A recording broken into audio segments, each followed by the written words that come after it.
La Folie des hauteurs, le podcast montagne de France Bleu Isère, en partenariat avec alpinemag.fr.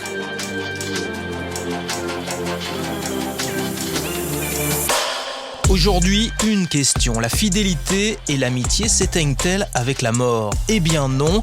Voici l'histoire d'un homme qui va attendre 43 ans avant qu'un glacier des écrins ne lui rende la dépouille de son ami. Jean-François avait disparu lors d'une course en montagne en 1976. Il avait 20 ans. Son ami Michel s'est toujours dit qu'un jour, il le retrouverait. Voici l'histoire d'une promesse gravée dans la glace.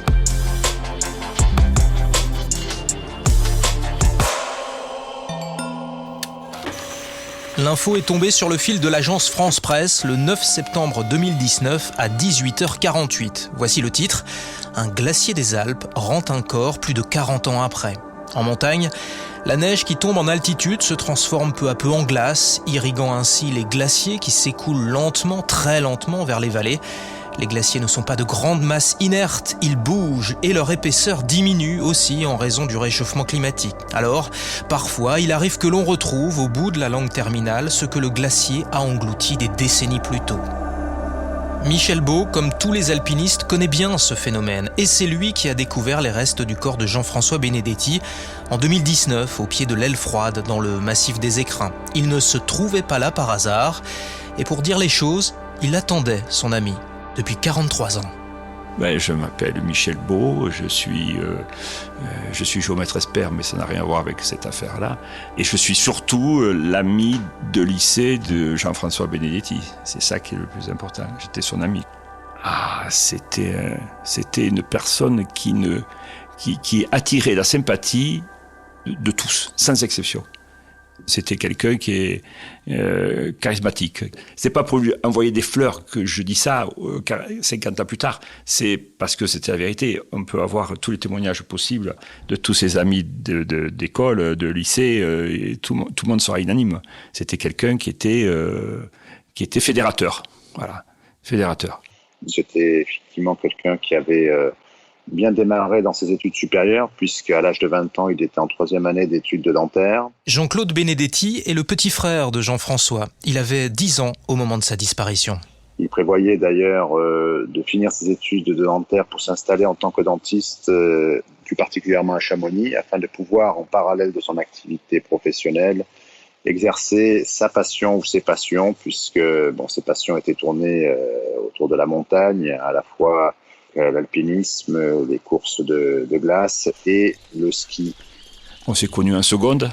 Je l'ai initié à l'escalade. J'avais fait de l'escalade un petit peu avant, quand j'étais en 3e. Lui, il n'en avait pas fait. On faisait de l'escalade à côté de Bagnols-sur-Cèze, dans mon village qui s'appelle Orsan. Et on avait nos propres falaises. Et on était 5 ou 6 à grimper là-dedans. Mais Jean-François s'est vite démarqué. Il est vite devenu le meilleur grimpeur de nous tous, quoi.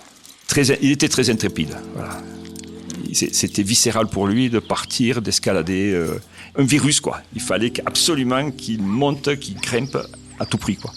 Tout ça s'est passé très rapidement, en très peu de temps, parce qu'on a commencé à escalader, il avait 16-17 ans et il est mort à 20 ans, quoi. Donc, il progressait à une vitesse au-delà de la normale, quoi. Voilà, ça allait très très vite. C'est tout naturellement vers la haute montagne qu'il va se tourner. Juste avant sa disparition à l'été 1976, Jean-François gravit la difficile face nord des Drues dans le massif du Mont-Blanc. Lorsque Jean-François et son compagnon de cordée André s'y engagent, les conditions sont mauvaises. La glace bouche les fissures. Mais quand on a 20 ans, on n'a pas froid aux yeux. Et la cordée sort au sommet après 2 jours et une nuit sur la paroi. Jean-François et André se sont connus au club alpin d'Avignon. Chaque été, les jeunes grimpeurs plantent leur tente à la Bérarde en Noisan, le camp de base idéal pour se lancer à l'assaut des sommets. En cette fin juillet 1976, Michel Beau est obligé de quitter la petite troupe. Il est appelé sous les drapeaux à Couët-Quidan. Sa sœur Anne-Marie, qui fait partie de la bande, reste à la Bérarde avec quelques amis, alors que Jean-François revient tout juste de Chamonix après son ascension des Drues. Le samedi 24 juillet, le temps est au beau fixe à la Bérarde. Une cordée se lance dans la voie Maillère-d'Ibona, en face nord-ouest du dôme de neige des Écrins. Jean-François Benedetti, lui, décide de partir seul pour l'ascension du glacier Long, en face nord d'Aile Froide. L'entreprise est sérieuse, surtout en solitaire, mais le jeune homme est expérimenté et en pleine forme. L'alpiniste suit le torrent du Vénéon sur sa rive droite. Il dépasse le refuge du Carlet vers 1900 mètres d'altitude et poursuit son chemin en direction du sud-est. Puis il quitte le sentier confortable pour s'engager dans une pente plus soutenue, désignée sur la carte par ce nom un peu étrange, ravin de Cloute-Favier. Un peu plus haut, vers 2700 mètres, il installe son bivouac sur un replat herbeux en rive droite du glacier Long. Il mange un peu et s'endort, seul dans l'immensité de la montagne. C'est ici, au pied de l'aile froide, que quelques jours plus tard, on retrouvera l'emballage d'une barre chocolatée, le dernier signe que Jean-François a laissé derrière lui. 2 jours plus tard, le 26 juillet à 17h55, 2 de ses amis se présentent au poste de secours de la Bérarde. Policiers et gendarmes spécialisés s'y relaient tout l'été, 1 semaine sur 2. On est lundi soir et les hommes de la CRS 47 s'apprêtent à passer le relais. Et voilà donc qu'arrivent ces 2 jeunes, venus signaler la disparition de Jean-François, parti en montagne l'avant-veille. Mais quel était précisément son objectif ? Dans quelle course s'est-il engagé ? Très vite, 2 hypothèses se dégagent. Il est parti soit pour le glacier Long, soit pour le couloir nord des Bancs. Un coup de fil des CRS au refuge de la Pilate permet d'écarter cette option. Le gardien n'a vu personne dans le couloir nord et Jean-François n'a pas dormi au refuge. On retient donc le glacier Long à l'aile froide. Mais là aussi, plusieurs scénarios sont possibles. Est-il descendu versant Pilate ? A-t-il continué l'arête jusqu'au sommet avant de redescendre du côté du refuge du Célé ? A-t-il fait demi-tour ou est-il bloqué quelque part ? La montagne est vaste, l'architecture des lieux complexe, on fait appel à l'hélicoptère.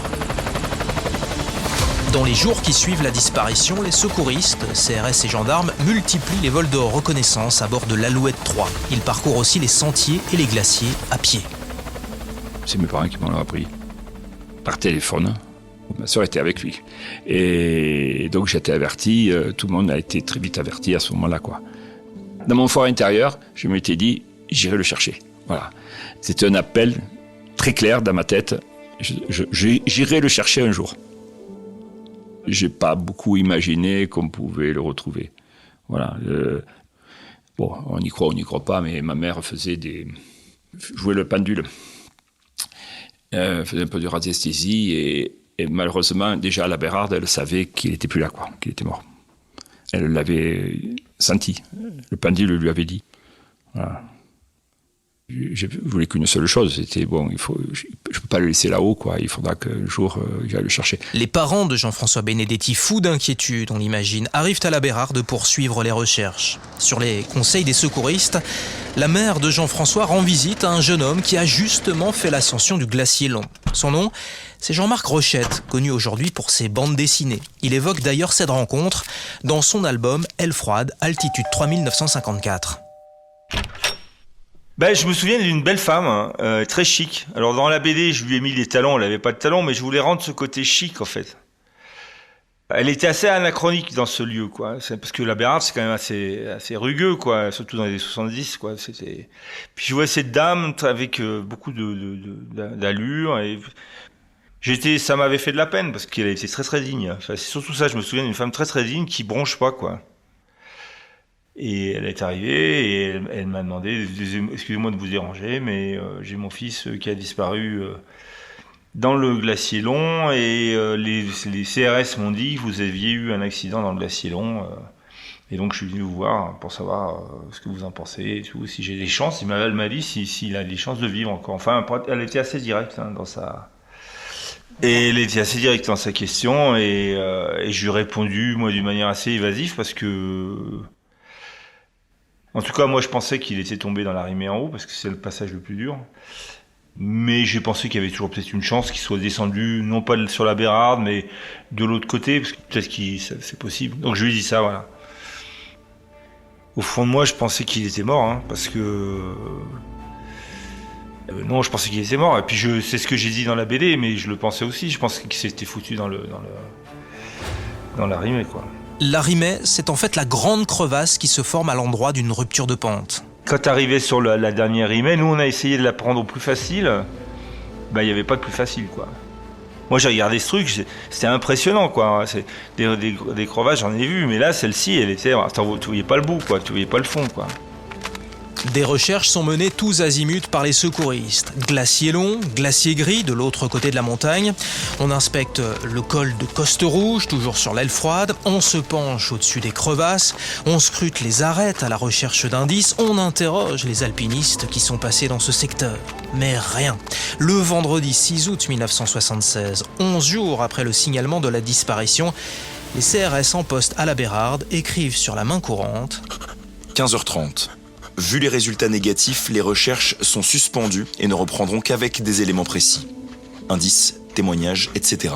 C'est la fin des recherches actives, mais les secouristes continueront encore pendant plusieurs semaines à prospecter les lieux. Dans les années qui ont suivi, il ne s'est pas passé grand-chose, mais j'avais le fil conducteur de me dire, un jour, j'irai. Je voulais y aller quand je devais le ressentir. J'ai eu le premier désir d'y aller, c'était en 2004. Et j'y suis allé. C'était essentiellement pour faire une reconnaissance. Et en 2014, j'y suis retourné avec un ami. On est allé jusqu'au pied du glacier et c'est en commençant à redescendre que j'ai vu une sorte de sac plastique rouge, orangé. Je me dis, bon, c'est une poubelle, quoi, un truc que quelqu'un a jeté. J'ai failli le laisser. Et c'est en bas, au refuge du Carolais, en cassant la croûte, j'ai dit, je vais regarder ce que c'est. Et c'est là où j'ai vu que c'était un sac. La moitié d'un sac à dos. Je dis, ça alors. Et c'est ma sœur qui m'a dit, oh, quand elle a vu le sac à dos, elle a dit, c'est le sien, un sac tout neuf. Et c'est un sac Carimor. Et là, ça m'a permis de dire, oui, il est bien dans le glacier long. Michel Beau se rend de nouveau au pied de l'aile froide en 2015, seul. Dans le ruisseau qui s'écoule du glacier long, une centaine de mètres en contrebas, il trouve des effets personnels qui auraient pu appartenir à son ami. Un caleçon de rechange, un sursac ou encore une sangle. En 2016, un an après, il remonte au même endroit, cette fois pour accrocher une plaque sur laquelle on peut lire « Dans ce glacier long, et depuis juillet 1976, repose Jean-François Benedetti, d'Antisanti. Ayez une pensée pour lui. » Michel Beau ne reviendra à la Bérarde que 3 ans plus tard, en 2019. Et cette fois-là, ce sera la bonne. Je me suis équipé d'un drone. Je me suis dit, le drone va m'aider pour le retrouver. Le drone, s'il prend une pierre, c'est pas grave. Et puis ça me permettra de m'assurer qu'il y a vraiment quelque chose, quoi. Et sans prendre de risques. Mais bon, je le dis, je me fiche, parce que j'avais pas le droit d'utiliser un drone là-haut dans le parc national. Mais j'avais pas d'autre solution, mais je me suis dit, tant pis, j'y vais quand même. Là, si on m'entend comme ça, on va dire, mais j'espère que j'aurai pas une amende 5 ans plus tard, ou non, 3 ans plus tard. On va dire qu'il y a prescription. Il y a prescription, oui. Je savais qu'il fallait pas le faire, mais je pouvais pas faire autrement que de le faire, quoi. Et donc, tout ça pour fermer la parenthèse. Donc, j'y suis allé quand même avec ma sœur. Elle n'était jamais venue à la Bérarde depuis 1976. Elle n'avait pas osé y aller. C'était trop dur et trop d'émotions pour elle. Votre sœur était la petite amie de Jean-François Benedetti, c'est ça ? Oui. C'était son premier amour. Elle était encore mineure. Elle avait que 17 ans. C'était son Dieu pour elle. Il avait 20 ans. Il était plus âgé. Il était fort. C'était pour elle, c'était extraordinaire, quoi. Et elle m'a suivi. C'est pas un sentier, c'est quand même, il faut y aller, c'est sauvage, il n'y a rien, il n'y a pas de marque, il n'y a rien. Et arrivé au pied du glacier, on s'est arrêté et j'ai fait voler le drone, mais je n'avais pas l'habitude du drone. Je l'avais acheté un peu pour ça. Je suis sûr que si j'étais pas voulu chercher Jean-François, j'aurais jamais acheté de drone. Donc je m'étais dit qu'en le faisant, j'allais filmer. Et je monte très lentement, à partir de là où j'étais, le long du ruisseau d'écoulement du glacier, mètre après mètre. Il y a beaucoup de pierres, beaucoup. Entre quelques années, entre 2014 et 2015, il y a des pierres qui sont tombées. C'est des tonnes et des tonnes de pierres qui sont tombées de là-haut. Donc je dis, c'est un peu décourageant ça, parce qu'il est peut-être sous des pierres, je ne sais rien, où il est. C'est peut-être pas évident de trouver quelqu'un avec tout ce qui tombe là. Donc je monte au fur et à mesure et ma sœur regarde aussi les images à côté de moi, parce que sur un iPad. Et c'était la première qui a vu une tache anormale dans les rochers et la glace. Elle me dit là, il y a un point, il y a quelque chose. Et on a vu une tache rouge, mais c'est tout. On ne sait pas ce que c'était.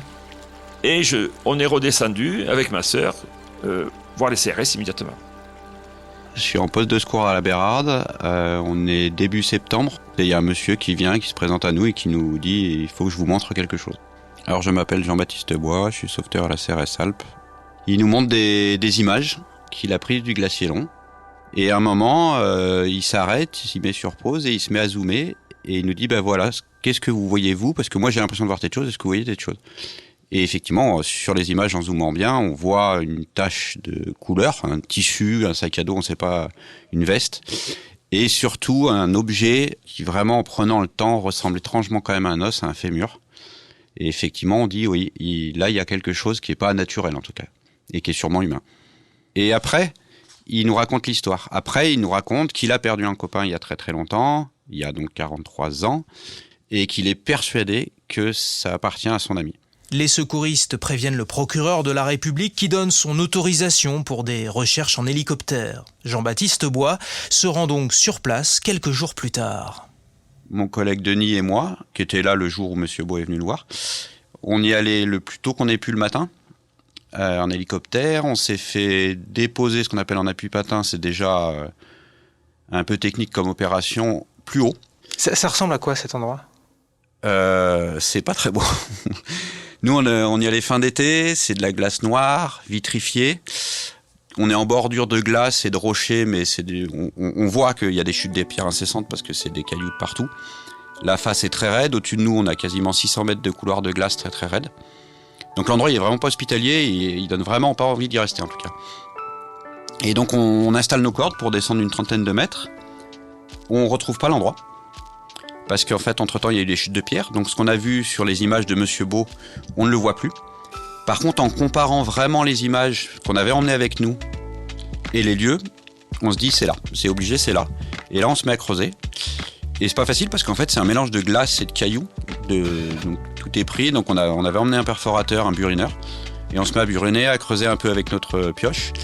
On retrouve le morceau de tissu, ce qu'on pensait être une veste. Mais en fait, c'est un bout de sac à dos, orange. Et on retrouve l'os. Et là, à cet instant-là, en fait, le soleil vient de gagner le 600 mètres plus haut l'arête. Et là, on se prend des chutes de pierre monstrueuses, à tel point qu'on s'échappe. On rappelle l'hélicoptère en urgence pour qu'il vienne nous chercher. Le bout de sac à dos, on n'arrive pas à le récupérer et on évacue la zone. Mais en tout cas, on a l'essentiel, donc on pourra continuer notre enquête. Vous, votre métier, c'est de secourir les gens, c'est votre premier métier. Là, c'est quelqu'un qui est mort il y a 43 ans que vous allez chercher. Vous prenez en plus des risques vous-même. Donc, vous y allez dans quel état d'esprit à ce moment-là ? Moi, j'y vais pour rendre le corps de quelqu'un à une famille. Et ça résonne avec votre histoire personnelle ? Et ça résonne complètement avec mon histoire personnelle. J'ai vécu exactement la même chose dans ma famille pour le petit frère de mon papa. C'était avant que je naisse, mais moi j'ai toujours connu cette histoire et on l'a retrouvée 40 ans après. Il faut maintenant avoir la certitude qu'il s'agit bien de Jean-François Benedetti. Alors on compare l'ADN du fragment de corps retrouvé sur le glacier avec celui de son frère. Et ça match. L'obstination de Michel Beau a enfin payé. Écoutez, pour moi, c'est une démarche qui est admirable, effectivement. Bon, Michel n'a cessé de penser que le corps de Jean-François était dans la zone où il a été retrouvé. Et donc, c'est effectivement une démarche qui force le respect. Et nous admirons effectivement cette démarche amicale et qui permet aussi à Michel, finalement, de mettre point final à cette relation amicale et à cet événement dramatique qui s'est produit durant l'été 1976. Encore une fois, une grande émotion, enfin pour moi en tout cas, un rappel de la douleur et après effectivement la possibilité de permettre à Jean-François de reposer en paix auprès de ses parents. Plus de 4 décennies après la disparition en montagne de Jean-François Benedetti, voilà donc le dossier enfin refermé. Ce qui est très étonnant, c'est que quand je me mets à chercher un peu dans nos archives, vous imaginez 43 ans, si c'est compliqué, Je me rends quand même dans notre cave où on a nos archives, je trouve rien. Et à un moment, au sommet d'une étagère, je trouve 2 cahiers d'écoliers. Et un des 2, c'est le cahier, c'est la main courante de la Bérarde de juillet 1976. Et en farfouillant dedans, je retrouve mes collègues qui notent que 2 amis se présentent en disant qu'un de leurs copains n'est pas rentré. Et le plus marquant, c'est que dans la marge, il y a marqué « à suivre ».